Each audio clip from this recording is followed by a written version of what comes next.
You can apply this lab in order to find gold. So as the kinetic energy decreases, the particles drop, the heavier particles drop.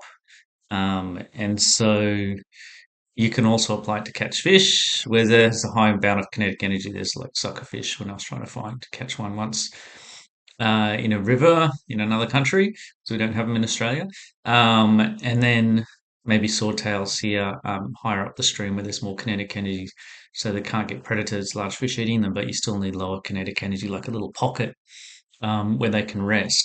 Well, we're using this for working out what sort of sedimentary rocks we get, really. So the area, as the river sort of slows or gets wider, it loses energy, and so the smaller particles can finally drop. And so in this one here, you can see that the heavier particles stay behind.